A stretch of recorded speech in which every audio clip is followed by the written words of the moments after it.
In the winter of 1928, an inventor from Pennsylvania claimed to have done the impossible. His name was Lester Hendershot, and inside a small workshop surrounded by coils, magnets, and copper wires, he said he had created a machine that could draw power directly from the magnetic field of the Earth itself. Newspapers called it a fuel-less generator, a device that could change the world forever. For a brief moment, it seemed as if humanity had found the key to infinite energy. Hendershot was not a scientist by training, but a self-taught engineer, fascinated by radio circuits and aviation. He claimed his breakthrough came while studying the magnetic compasses used in aircraft, noticing strange interactions between coils and magnets when placed in certain positions relative to the Earth's field.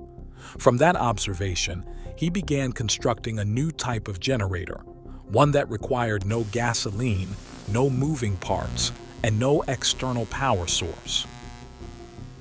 It was, in his own words, a magnetic resonance converter, an energy machine that simply harnessed what was already around us. The prototype he presented in early demonstrations was small, just a compact frame of wood and metal wound with coils and capacitors, but witnesses reported that it powered small motors and light bulbs effortlessly. To those who saw it, the effect was both thrilling and terrifying. Electricity poured from a device that consumed nothing. Newspapers soon carried stories describing the invention that could make engines obsolete. At the time, America was caught between awe and skepticism. The late 1920s were years of wild innovation. Aviation, radio, and electrical miracles seemed to emerge every month. But even then, a machine that created energy from nowhere violated the foundation of physics itself. Yet Hendershot spoke with conviction, insisting that he was not breaking any laws of nature, only using forces science did not yet fully understand. According to accounts later published in small magazines, the famous aviator Charles Lindbergh reportedly took interest in Hendershot's device. Some stories suggest that Lindbergh saw a demonstration and even tested the motor connected to it, confirming that it indeed ran without fuel. Whether this is truth or myth remains uncertain, but it added immense allure to the legend. Suddenly, the Hendershot generator was whispered about in hangars and scientific clubs as the invention that could revolutionize flight. Hendershot dreamed that his generator could one day power airplanes indefinitely, making refueling unnecessary. He imagined a world where homes and cities could draw power directly from the planet, silent and endless. But soon after these early demonstrations, the tone of his story changed. What began as triumph quickly turned to suspicion, secrecy, and tragedy. The military reportedly took interest in his designs, and men claiming to represent powerful investors began visiting him. Some offered funding, others offered veiled warnings. Within months, Hendershot withdrew from public demonstrations, saying he needed to perfect the design. By the early 1930s, rumors spread that his lab had been searched and his notes confiscated. Skeptics argued that his invention was an illusion built on hidden batteries or clever electromagnetic induction. But others who claimed to have replicated his circuits insisted there was something real behind it, a delicate resonance between tuned coils and the geomagnetic field that could generate low but continuous power. The controversy deepened with every retelling. What was certain, however, was that Hendershot's generator disappeared as suddenly as it had appeared. For decades afterward, scattered enthusiasts tried to rebuild it using diagrams allegedly copied from Hendershot's notebooks. Most failed, producing nothing but faint sparks. A few claimed success but offered no solid proof. The Hendershot generator became one of the great ghosts of scientific history, an invention that lived only in rumor and the memories of a few aging witnesses. In the 1950s, Hendershot resurfaced briefly, once again claiming to have perfected his generator.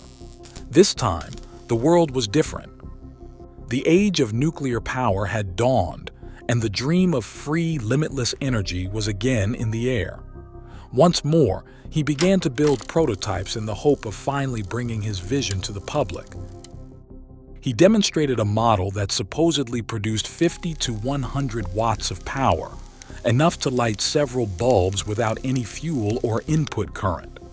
A few engineers who saw it admitted that it behaved strangely but could not explain the mechanism. The press picked up the story once more, and suddenly the quiet inventor was again a man surrounded by curiosity and controversy. But fame was not kind to him. By this time, Hendershot had become a nervous, paranoid figure, often speaking about people who wanted to suppress his work. He told friends that certain agencies were watching him, that they did not want a machine which could make energy companies irrelevant. Whether those fears were justified or the product of exhaustion and obsession is still debated. What happened next turned his story from mystery into tragedy. In February of 1961, Lester Hendershot was found dead in his workshop in New Stanton, Pennsylvania. The official report stated that he had hanged himself with an electrical cord. The death was ruled a suicide, and the case was closed. But to those who knew him, the explanation never felt complete. He had been working on yet another prototype in the weeks before his death, reportedly excited about a new discovery. Some said he had just secured a potential deal to mass-produce his generator. Others claimed he was planning a demonstration for the press. None of these plans aligned with the picture of a man preparing to end his life. Rumors circulated that his workshop had been searched before investigators arrived. Some claimed that his papers and coils were missing, his notebook gone. Neighbors recalled strange visitors in unmarked cars days before his death. Whether these are distortions of memory or fragments of truth remains uncertain, but they form the foundation of the mysterious death legend that still surrounds him today.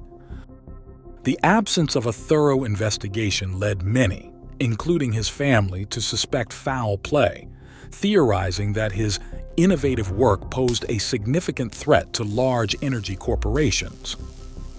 Rumors circulated that Hendershot had been warned by a major corporation, which he declined to name, to cease all work related to his generator, underlining the potential disruption his invention could cause to their lucrative business. Allegedly, Hendershot accepted $25,000 under the condition that he halt his research for 2 decades. He had expressed fears for his safety to his family, indicating the gravity of the threats he faced. Hendershot's death and the suppression of his invention continued to provoke deep questions. Skeptics argue that Hendershot's death was a tragic suicide driven by frustration, financial hardship, and the ridicule of mainstream science. They point out that despite decades of claims, no working model ever surfaced that could be independently tested and verified. Engineers who studied his surviving diagrams described them as incomplete and inconsistent. The scientific verdict, they say, is clear. There was no such thing as a free energy generator. Yet even in that skepticism, questions linger. Why did credible witnesses report seeing the machine work?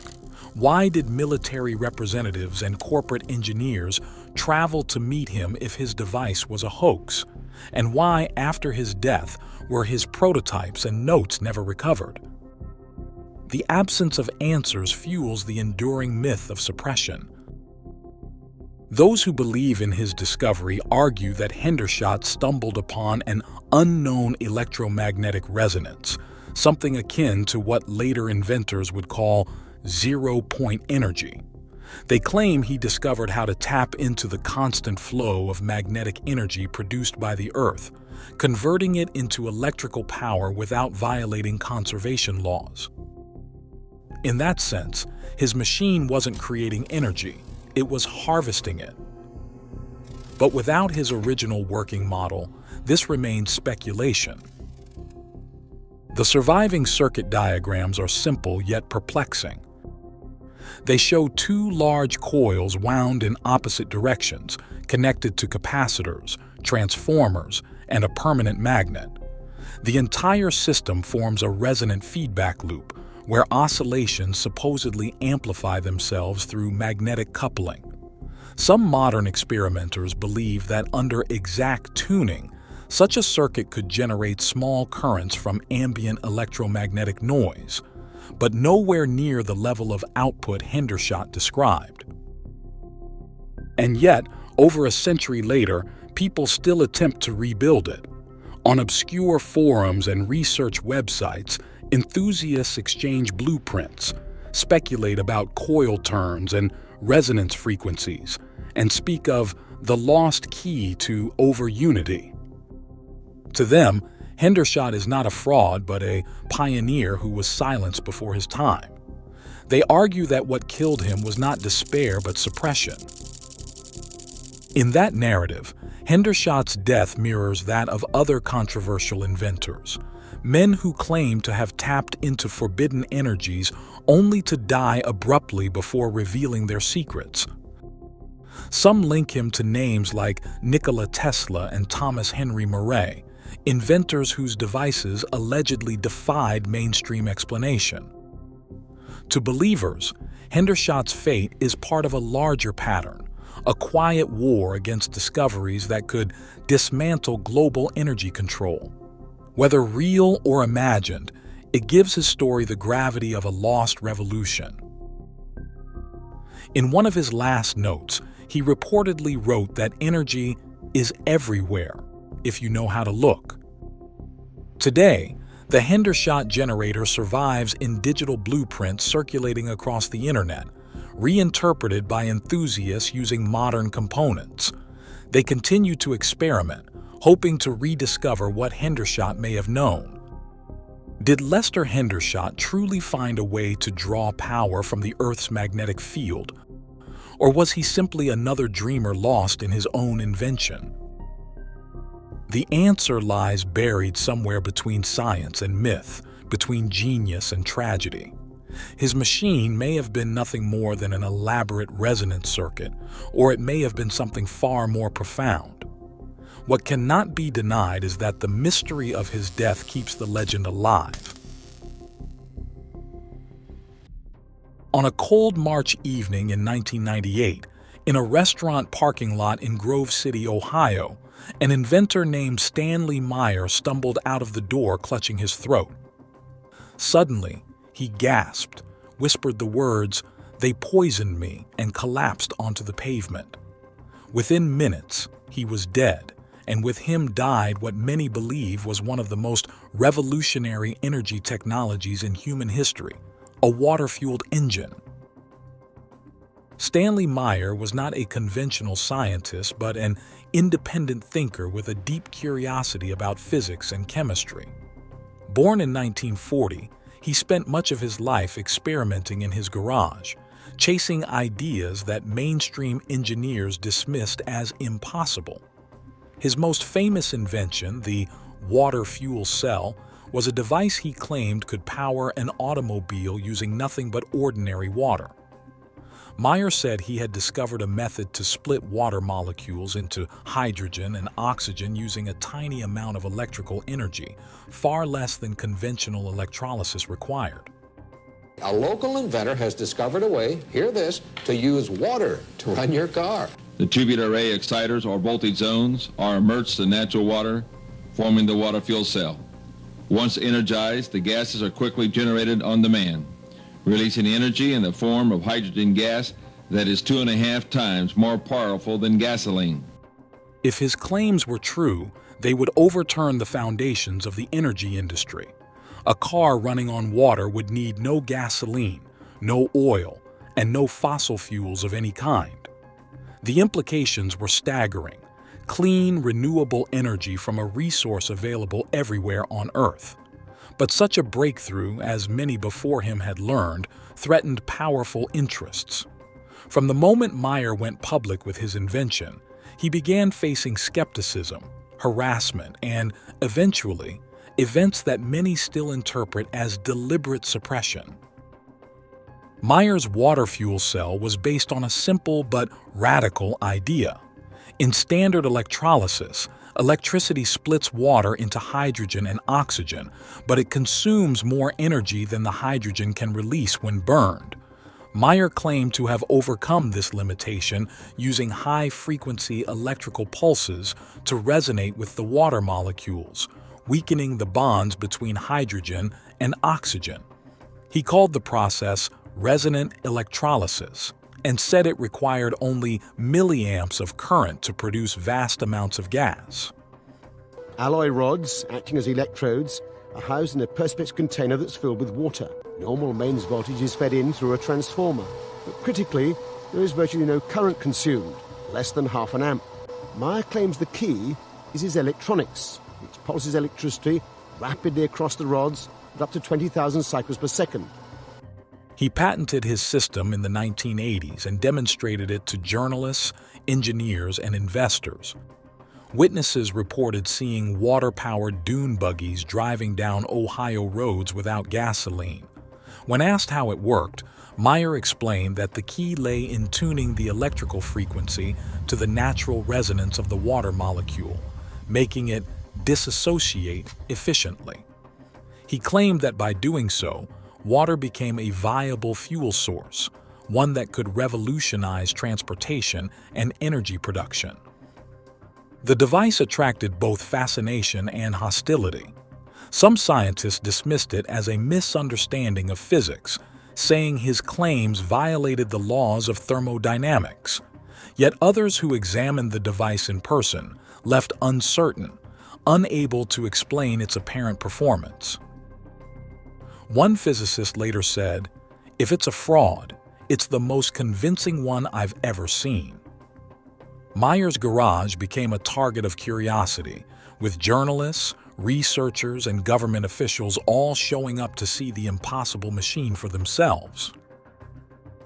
The car itself was a modified dune buggy equipped with water tanks, stainless steel cylinders, and electronic control units.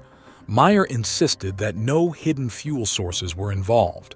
He would pour in water, flip a switch, and the engine would roar to life.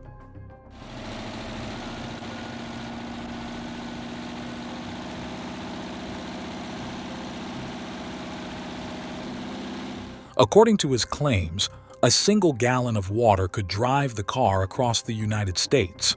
To his followers, it was proof that he had cracked one of science's oldest mysteries: how to free hydrogen cheaply and safely from water. As his invention gained attention, Meyer began receiving offers from around the world. Foreign governments, private investors, and large corporations wanted access to the technology. He refused most of them, saying he feared his discovery would be purchased and buried. "I wanted to go to the people," he often said, "not the corporations." That decision, some believe, sealed his fate. I have turned down over $1 billion cold cash from our friendly neighborhood Arabs, never to do anything and stop on this technology. But the purpose is, we pay out over $200 billion. We pay out over $200 billion to the Arabs for petrol oil to maintain our industrial base. They would pay $200 billion to keep this type of technology off. So now I've imparted this responsibilities to you.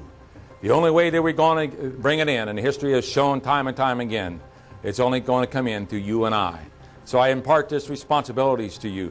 We can invent and develop the technology. We can go through and fight all of our battles and our warfare and to win. But in the final analysis, it's going to come up to you. And you're going to have to make the decision whether or not you want this type of technology to come in and perhaps solve the environmental pollution problems, perhaps keep food on the table and keep industry alive, and to be able to help clean up the environment so that we can stay on this little planet which we call the spaceship. Thank you. and have a nice day. Thank you.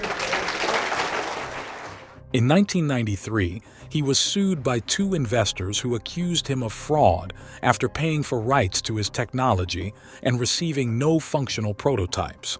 The court ruled against him, labeling his claims gross and egregious fraud. Meyer maintained that the legal system had been manipulated by powerful interests who wanted to discredit him. He said that his patents had been stolen and that he was under surveillance. Those close to him recalled that he had become increasingly paranoid, convinced that his phones were tapped and his life was in danger. Despite the controversy, Meyer continued working. He appeared in interviews and documentaries, showcasing his technology and talking about its potential to end global energy dependence. He spoke with religious fervor, calling water God's fuel and claiming his invention was divinely inspired. His final years were filled with both hope and fear. In 1997, he signed preliminary agreements with European investors to fund a research facility for large-scale development. It seemed his vision might finally come to fruition. Yet those who knew him said he was deeply uneasy, convinced that they were watching him. He told his brother that people had tried to buy his silence and that he refused. Within months, he was dead. The official cause of death was a cerebral aneurysm, a natural event according to medical examiners. But to many who knew Meyer, the timing and his last words, "They poisoned me," were too coincidental to ignore. His brother, Stephen Meyer, has always maintained that Stanley's death was suspicious. The Belgian investors present that night denied any wrongdoing and returned to Europe, leaving more questions than answers. For believers, it was clear evidence that his discovery had been silenced. After his death, the water fuel cell disappeared from public view. His workshop was raided and sealed by local authorities, reportedly to secure his estate. Some claimed that government agents confiscated his notes and prototypes. Others said that critical components were stolen or destroyed before investigators arrived. Whatever the truth, no complete version of his working system ever resurfaced. Meyer had once said that the energy industry was not built to encourage innovation, but to maintain control. He compared the oil economy to a technological dictatorship where new discoveries were suppressed to protect profits. His supporters point to other inventors who met similar fates. The pattern of discovery, discrediting, and disappearance seems almost ritual. Meyer's story fits neatly into that lineage, a modern parable of power versus progress. To skeptics, it is coincidence. To believers, it is proof that free energy is the world's most dangerous secret. The concept itself remains technically appealing. Hydrogen, after all, is the most abundant element in the universe, and burning it produces only water vapor. If a low-energy process for splitting water truly existed, it could end pollution and reshape geopolitics. Oil-producing nations would lose dominance, and centralized utilities would collapse. Such consequences provide strong motives for suppression. Whether those motives led to Meyer's death, however, remains impossible to prove. If Stanley Meyer was a fraud, he gained little from deception. He lived modestly, never growing rich from his claims, and spent most of his life working alone in his workshop. If he was genuine, his death represents one of the greatest losses in technological history. Either way, he left behind a narrative too compelling to ignore, a man who promised freedom from oil and died whispering that he had been silenced for it. In a dim laboratory in Salt Lake City during the 1930s, witnesses claimed to have seen something impossible. Thomas Henry Moray, an electrical engineer and a follower of Nikola Tesla's work, flipped a switch, and banks of light bulbs blazed to life, motors hummed, and radiant heat filled the room. The device before them was silent, had no moving parts, no visible fuel source, and no electrical connection to any grid. Moray said it was powered by a cosmic sea of energy that flowed constantly through all space, an inexhaustible source waiting to be tapped. He called it radiant energy, describing it as finer than electricity and more penetrating than radio waves. He insisted the universe itself was alive with this invisible current and that his machine could convert it into usable power. According to witnesses, the output was astonishing. Tens of kilowatts pouring from a small box of coils, capacitors, and vacuum tubes. To those who saw it, the device defied every known law of physics, and to Moray, it was the key to humanity's liberation from fossil fuels forever. Thomas Henry Moray was born in Salt Lake City, Utah, in 1892, into a time of rapid scientific discovery. From an early age, he showed a fascination with electricity and wireless communication. As a teenager, he built his own radio receivers and began experimenting with antennas and crystal detectors. By the time he graduated from college, his interests had already turned toward the mysteries of unseen energy in the universe. In the early 1920s, while working as an electrical engineer, Moray began developing an unusual hypothesis inspired by the works of Nikola Tesla. He believed that the space surrounding Earth was filled with a form of latent energy, what he called radiant energy. It was, in his view, the same cosmic force that powered the stars and could be converted into usable electricity. He imagined the universe as a sea of endless vibration, and if he could find the right kind of material, he might capture and transform this energy into current. His first experiments used ordinary radio components. Moray built tuned circuits with coils, capacitors, and crystal detectors, similar to those used in early wireless receivers. But he noticed strange effects.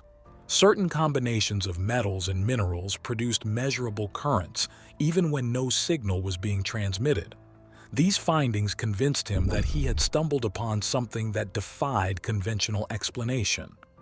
In his notebook, he wrote that he had tapped the energy of the cosmos itself. By 1925, Moray had assembled what he claimed was the first working prototype of his radiant energy device.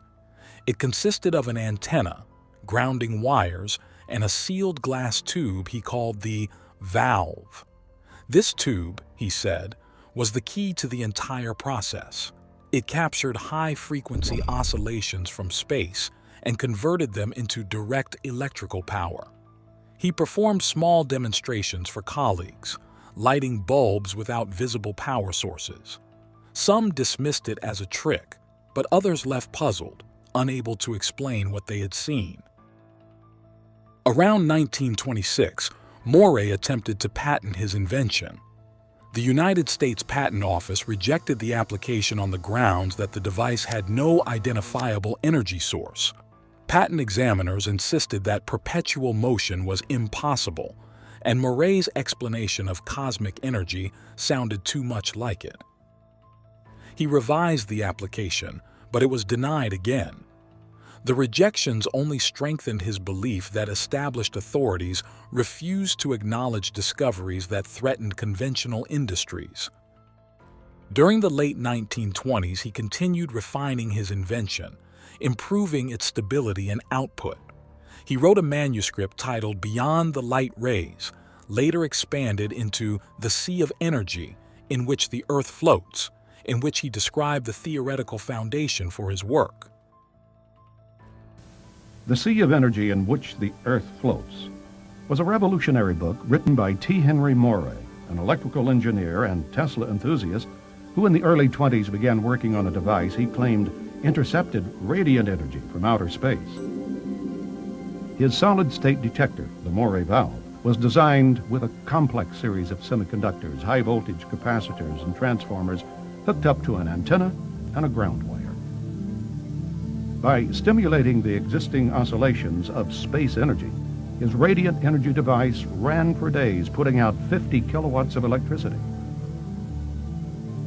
His public demonstrations attracted newspaper coverage and scientists from Bell Laboratories and the Department of Agriculture's Rural Electrification Administration. Although no one could find evidence of fraud, neither could anyone explain how the radiant energy device worked.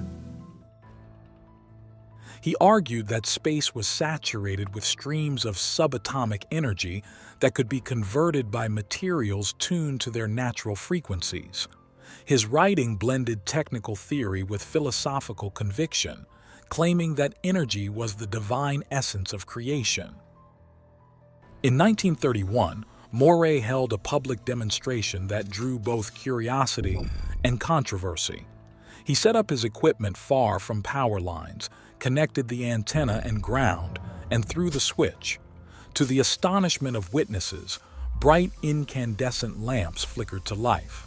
The machine ran silently for nearly an hour, producing enough power to light a small house. Skeptical engineers inspected the wires but found no batteries, dynamos, or hidden generators. When they asked for an explanation, Moray simply said, "It comes from the air." News of the demonstration spread quickly across Utah. Journalists wrote sensational stories about free power from the cosmos, and curious investors began visiting his lab. Among them were representatives from power companies and government agencies who wanted to understand or control what he had built. Moray refused to sell his patent rights or reveal the full details of his circuit. He feared that any large corporation would suppress the discovery to protect its existing business. His refusal soon made him enemies. In 1933, he was invited to demonstrate the device again for officials and scientists from Washington, D.C. He agreed but insisted on keeping parts of the circuit sealed for proprietary reasons. The demonstration took place in his Salt Lake City laboratory. Once again, lights glowed and instruments recorded electrical current, but when the visitors requested a disassembly for inspection, Moray declined. They left unconvinced, and the official report concluded that the source of the power was undetermined. The same year, tragedy struck when Moray's laboratory was vandalized. Unknown intruders smashed equipment, tore apart notes, and destroyed several of his special valves. Moray later claimed that one of the men had come under the guise of friendship, but had tried to steal the secret formula for the tube. During the confrontation, the intruder allegedly fired a gun, shattering the main device. The story became part of the legend surrounding him, but no police record ever confirmed the details. What is certain is that the destruction set him back years. In the mid-1930s, Moray attempted to rebuild his apparatus from memory and surviving components. He experimented with different materials, including germanium, bismuth, and uranium salts, searching for the exact combination that had worked before. He succeeded in reproducing partial effects but could not achieve the same power levels as before the destruction. Frustrated, he grew increasingly secretive, limiting access even to assistants and family members. His once promising research began to stall. During this period, Moray's mental and emotional state began to deteriorate. He became convinced that his work was being actively suppressed. He claimed that representatives of oil companies and government agencies had approached him with offers to buy his patents only to bury them. He told associates that his mail was being opened and his house watched. Whether paranoia or genuine harassment, these beliefs shaped his later life and deepened his mistrust of authority. Unfortunately, as all too many inventors have suffered, when he refused to sell out to powerful interests, Moray and his family were threatened, shot at, and their laboratory ransacked. Ignored by the U.S. Patent Office, Moray quietly stopped public disclosure of the device after it was destroyed by his assistant, Felix Frazier, a communist sympathizer who was frustrated when Moray declined his repeated offers to take that technology to Russia. By 1939, his relationship with the scientific establishment was all but destroyed. He published more of his theories independently, arguing that mainstream physics was built on flawed assumptions. He compared the suppression of radiant energy to the persecution of early innovators like Galileo. He wrote that humanity was enslaved by ignorance and greed, and that true progress required freeing energy from the chains of commerce. His words appealed to a small group of followers who saw him as a visionary ahead of his time. World War II temporarily shifted public focus away from alternative energy research. Moray offered his services to the government, suggesting that his radiant energy principles could enhance communication or power systems. The offers were ignored. Instead, he found work designing radio and therapeutic devices, one of which eventually earned him a legitimate patent in 1949. Though unrelated to his energy machine, it was a small victory in a career overshadowed by rejection. In the post-war years, Moray continued to refine his ideas while becoming increasingly isolated. He maintained that his earlier device had worked exactly as claimed, producing up to 50,000 watts of clean power directly from space. He blamed its suppression on what he called the energy cartels that ruled modern society. In his lectures, he described a world where every home could draw power from the atmosphere, eliminating pollution and poverty. Audiences listened with fascination, but few believed. The 1950s saw renewed interest in atomic energy and nuclear physics, but Moray's theories remained outside the scientific mainstream. He began to connect his work to broader metaphysical ideas, arguing that radiant energy was a bridge between matter and spirit. He described the universe as a vast harmonic system and claimed that his device resonated with these cosmic frequencies. For him, the discovery was not just technological, it was spiritual proof that energy and consciousness were one. In the 1960s, Moray's health began to decline, but he continued to lecture and write. He warned that the world's dependence on fossil fuels would lead to crisis, and that his suppressed invention could have prevented it. His followers tried to persuade him to release the full schematics before it was too late, but he refused, fearing they would be misused or destroyed again.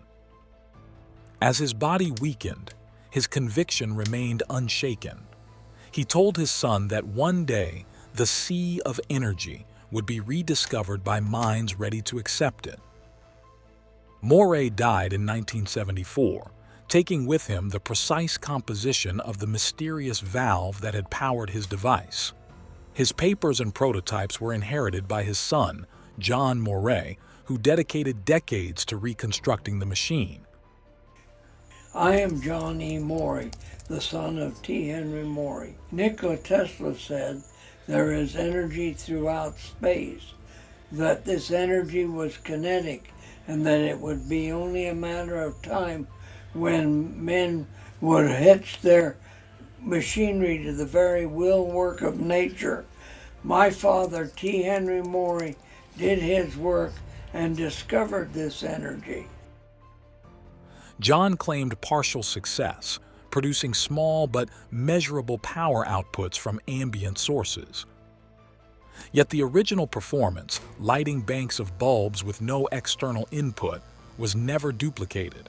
Without the master valve, the secret remained buried in obscurity. After his death, the legend of Thomas Henry Moray grew. Free energy enthusiasts cited his work as proof that clean, limitless power had once been achieved and then silenced. Conspiracy theorists linked his suppression to the same hidden forces said to have buried Tesla's work. Skeptics, meanwhile, pointed to the absence of documentation and the lack of independent verification. They argued that Moray's demonstrations were likely misunderstood radio effects or even deliberate deception. The debate continues to this day. In modern times, some researchers have revisited Moray's claims in light of quantum theory and zero-point energy. While mainstream physics confirms that vacuum energy exists, it also holds that it cannot be extracted in any practical way. To Moray's supporters, this sounds like the same kind of dismissal he faced nearly a century ago. They argue that his device might have exploited quantum resonance or cosmic radiation in ways science still does not understand. But without surviving evidence, such theories remain speculation. Moray's story reflects the paradox of innovation. He stood between two worlds, one driven by scientific proof and another by visionary intuition. His inability to bridge them left his discovery, real or imagined, forever in limbo. If his device truly worked, it could have transformed civilization. If it did not, it still symbolizes humanity's endless hunger to transcend its limits. Either way, his life embodies both the promise and peril of pursuing the impossible.